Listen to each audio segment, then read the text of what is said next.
Birthday, need to wear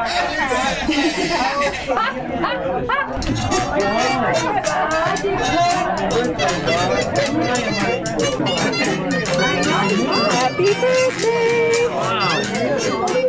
Even though I'm, you know, half Bob's age, I have to write this down in order to remember it. So I'll say working with Bob as one of his authors has been a transformative experience for me.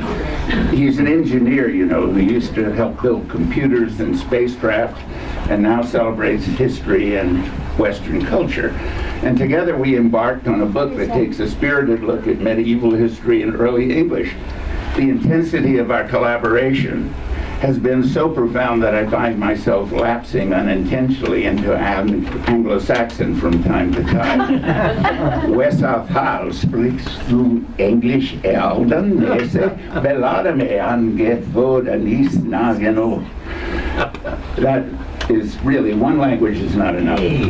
So I have a few things to tell you, Bob, and I guess they'll be clearer in modern English.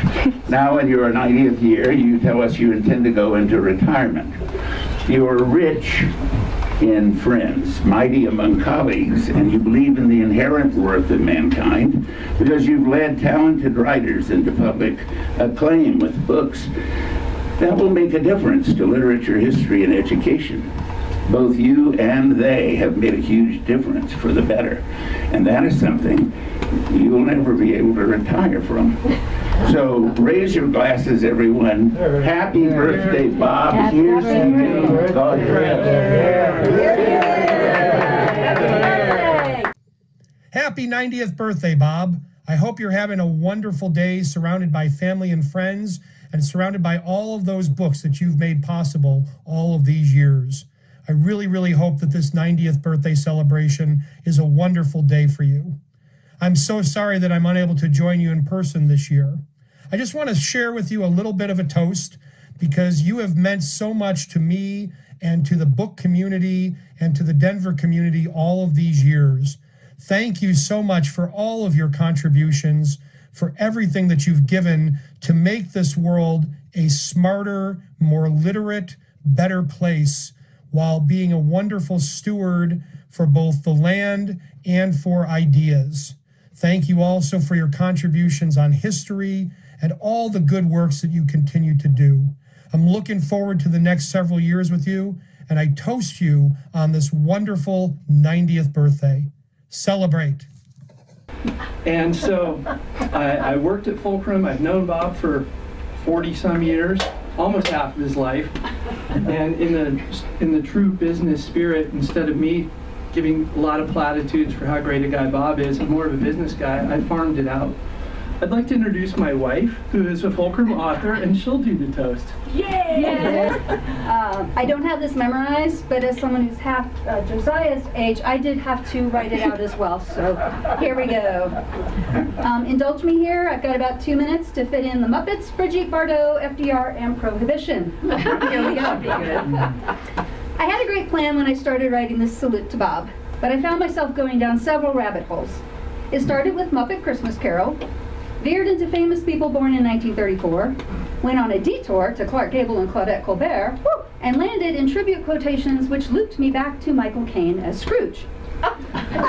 Considering that, I'll start with Sidney Poitier. In his memoir, The Measure of a Man, one passage stood out to me and made me think of Bob. The greatness of a man is not determined by his achievements, but by the way he treats those who cannot repay him. Bob, along with the Amazing Charlotte, where's the Amazing Charlotte? There's the Amazing Charlotte,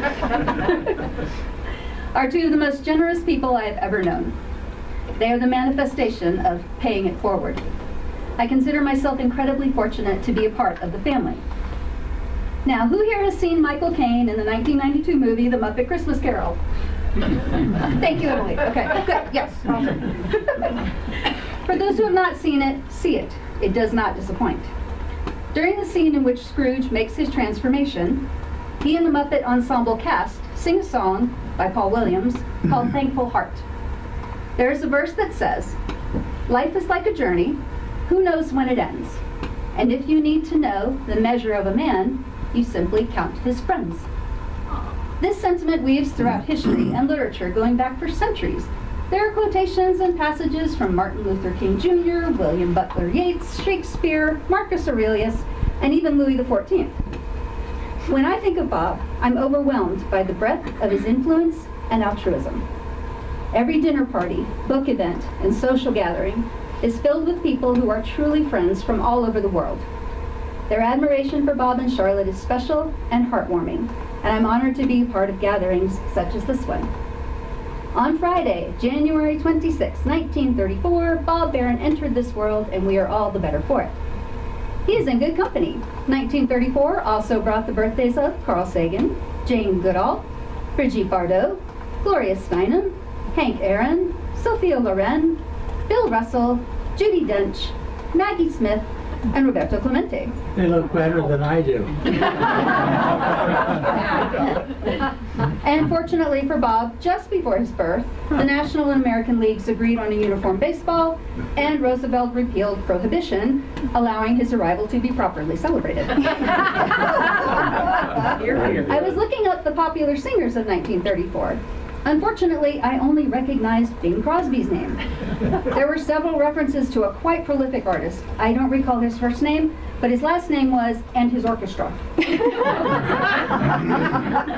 truth, I do know the songs Smoke Gets in Your Eyes and Rockin' Pneumonia and the Boogie Woogie Flute.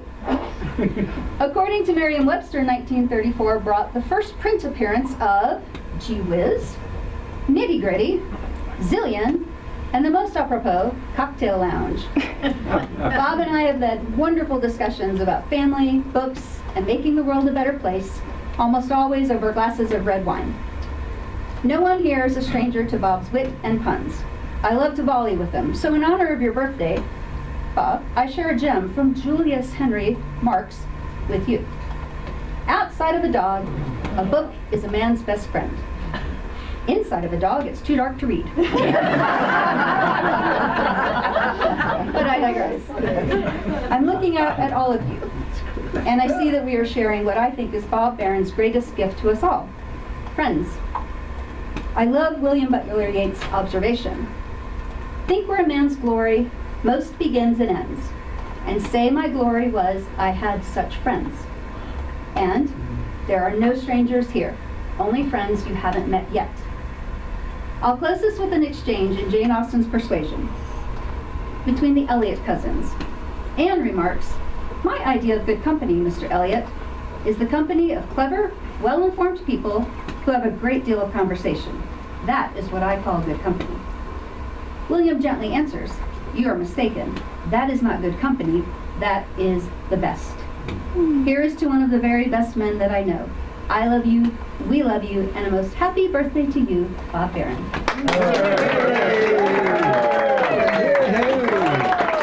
This is from the Fulcrum family and Donald J. Trump, the greatest president of all time.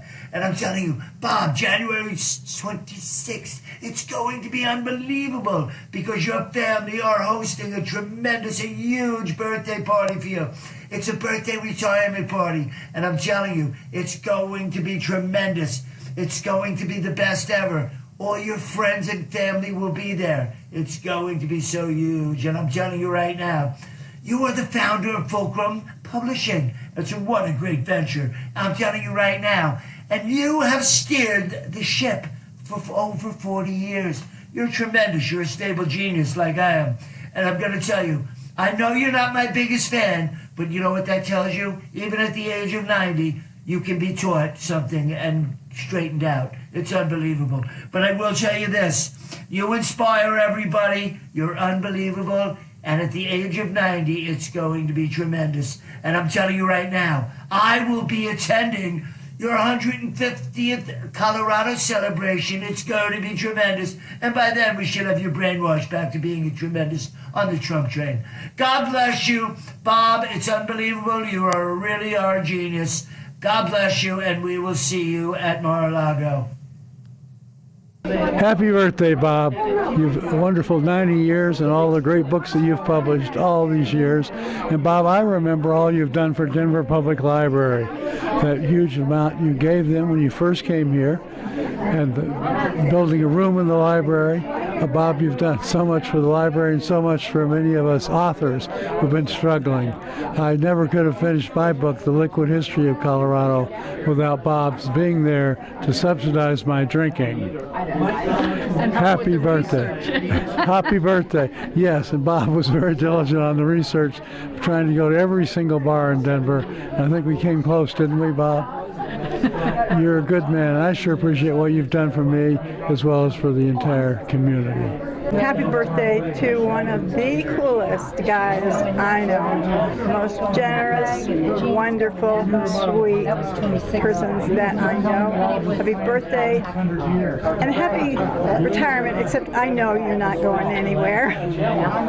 Happy birthday to you. Happy birthday to you. Happy birthday, dear Bob. Happy birthday to you. Happy birthday, Bob. Hey, Bob, this is Charlotte's cousin, Pam Parker, wishing you happy birthday. You look awesome. Bob, you and Charlotte kept up with me in Maine, and I'm thrilled that you had Charlotte driving as fast as I did throughout Maine, and you never lost your sense of humor. Timothy, thanks. Happy birthday. My goodness, I thought you were 80 today. Hi, happy birthday, Bob. We are honored to be able to share this significant birthday with you. You look terrific, and we have great memories of our trip to the Galapagos with you and Charlotte, and going around that island and seeing those animals, and then having drinks and a wonderful dinner afterwards. It was an honor for us to be with you on that trip as well. So happy, happy birthday from Chuck and Honey. Happy birthday To you. Happy birthday to you. Happy birthday, dear Bob. Happy birthday to you. Yay! Many more. Here's to the next 90. Bob, it's really been one of the great pleasures of my life is to have known you and to still share your company, and I look forward to many more years in the future. So hang in there and continue to enrich our lives. Happy birthday, Bob. Bob, you're the sexiest man I've ever known at 90. You are phenomenal. But you're the only one, too, so don't let it go to your head. Don't dilute it. I mean, you don't need to do that. You calling me, or did I call you? It's jealousy. It's bad jealousy. You'd just like to say happy birthday? Happy birthday, Bob. Happy birthday, Bob. Thank you, Jill. How about you, Rhonda? The very happiest birthday. I'm going to catch up with you in 2 months. Oh, congratulations. I'm a 1934 girl, too. All right, in March. Yep. Excellent. Thank you, Rhonda. So that there's some like anticipation and not I like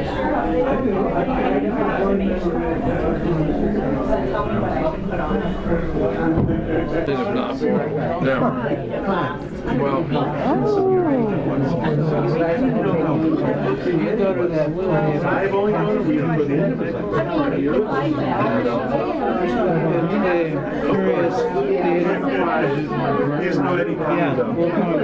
boy, yummy, yummy.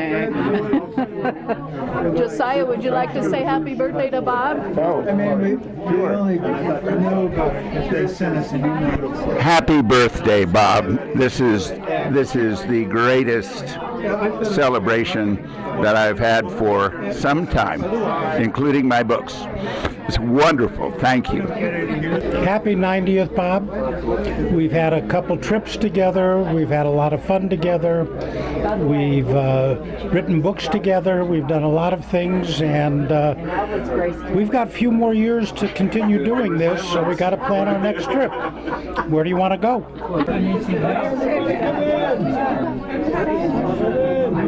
Okay, so that's... Come on in for cake. Okay, 1, 2, 3. Happy birthday to you. Happy birthday to you.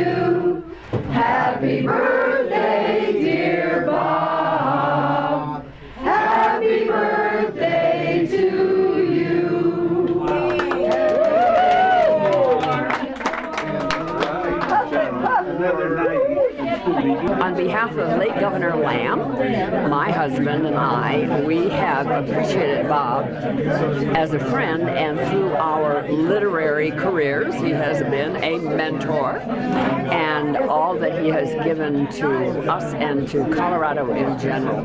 We just wish him 10 more years if he wants them. Happy birthday, Bob. I admire you. I want to be like you, just like you when I'm 90 years old. Okay, Bob, I just want to, in behalf of Marty and myself, I'd like to wish you a great happy birthday. 90 years of doing good work. That is just the most amazing thing. 90 years, and you're just a natural at it. And I'm not trying to make you a naturalist in that sense, but you are a natural for doing this kind of work. I just hope that you have another good number of years ahead of you to continue the good work that you've done. Happy birthday to you. Hey, Bob is such a dear friend. He is a friend who, when he engages you, finds something for you to do that's meaningful with your life. He's a friend who gives, and I so appreciate knowing him. Happy birthday, Bob. Hi, Bob. Happy birthday. It's been a pleasure working here. I've been here for 25 years. You took me into your business and your family, and it's just been incredible. Here's to another year around the sun. Happy birthday. We love you, Bob Barron. You are a wonderful, wonderful friend. Happy birthday. Happy birthday, Bob. I'm so glad I came to town to celebrate with you in person, and I am so grateful to all the amazing people here in this office who put this party together for you. So thank you, Patty and Kateri and James and Allison and Carla. They all did this for you. So I hope you enjoyed it, and I hope we managed to keep your surprise safe. So happy birthday. Happy birthday, Bob. I hope you appreciated my fine presence here. But we love you. The man inspired the word, so thank you. Happy birthday, Grandpa. Thank you for being one of my biggest supporters with all of the ups and downs that I've dealt with academics and work. You know, that's some of those curveballs you don't expect, and you told me to just be true to myself the whole time, so thank you, and I love you. Happy birthday. Happy birthday, Bob. It's been so good to work with you and get to know you, and you are just such a fascinating person. And yeah, happy 90th. I want to tell a story about one of the funniest things I ever heard in my life, and it was something you said. We had been having lunch at a restaurant, and the waitress came by. She says, "You want a box?" And you said, "I'd rather wrestle." That just still cracks me up. It's been several years. So thank you, Bob. Loved it. First, the only thing that makes life worthwhile is friends. We're very lucky. I'm very lucky to have the people in this room as friends. I want to recommend 3 senses that you keep in front of you. The first is sense of self. There's so many people trying to change you, from parents and spouses and dates and companies and all that. Be yourself. Don't let anybody change you, because you're all very special. The second sense is a sense of history. The more you understand, the more you realize how lucky a country we are, how wonderful a country we are, that we've survived some really tough times. In my lifetime, we had the 60s where we were assassinating people, we were burning down cities, we had the families divided based on Vietnam, and when I was born, we had the Great Depression. So this, how do you say politely, well, this asshole who's causing a bunch of problems for us is a minor hiccup in history. And the third and probably the most important sense is the sense of humor. Don't take yourself or anybody else too seriously. Raphael Sabatini, in the beginning of one of his books, said he was born with humor and a sense that the world was mad. And it's really true. There's sometimes you just say, what the hell is going on? But don't take it too seriously. Let's laugh. But if you keep a sense of humor and a sense of self and a sense of history, you're going to do fine. And I'm also going in a road, a path that several of the people in this room are going to be passing in the not too distant future. They're going to go from their 80s to the 90s. And I'll tell you, there's no difference between last night at 80 and today at 90, except more friends. So thanks for coming. And thanks for my sneaky relatives.